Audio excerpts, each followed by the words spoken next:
Hello guys, welcome back to my channel. We have breakfast together. So let me first introduce myself. I'm Nico Tipinapit, grade 11 STEM. What is communication breakdown? A communication breakdown is defined as a failure to exchange information resulting in a lack of communication. Why does communication breakdown happens? Number 1. If there is wrong perception. If the receiver misunderstood what you're saying or what the message you want to convey, he creates his own. If there is wrong perception by the receiver, if he misunderstood what you are saying or the message you want to convey, he creates his own ideas and thoughts. Number 2, information overload. When the receiver got too much information, the brain forgets what it first received.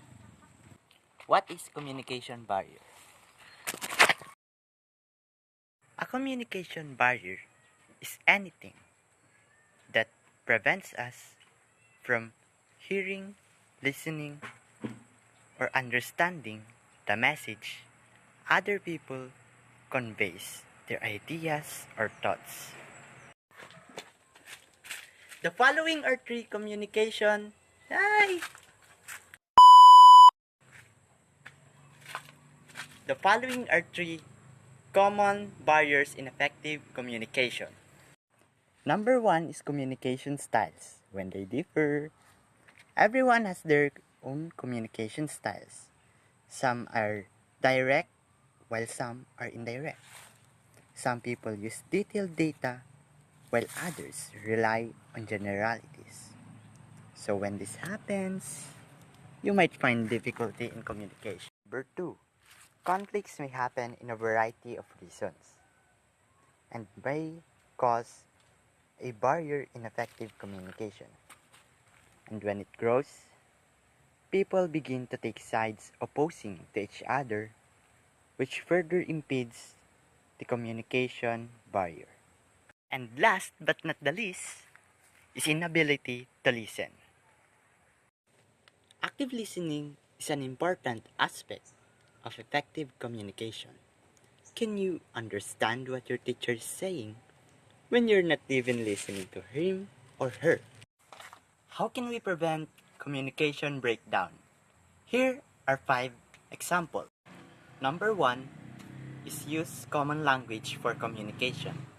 When an American asks you in English, is it appropriate for you to use Tagalog? Number 2 is remove the distractions. Having distractions will divide your attention.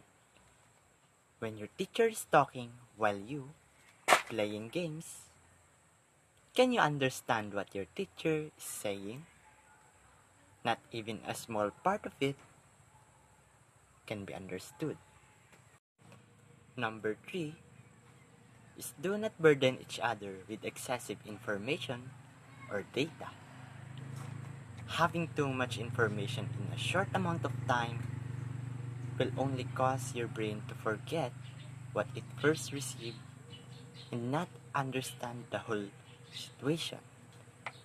You will only listen to it but not understand it. Number 4 is be direct and concise in communication. Telling indirectly will only cause the receiver's mind to be confused. And lastly, number 5, do not hesitate to And lastly, number 5 is asking questions.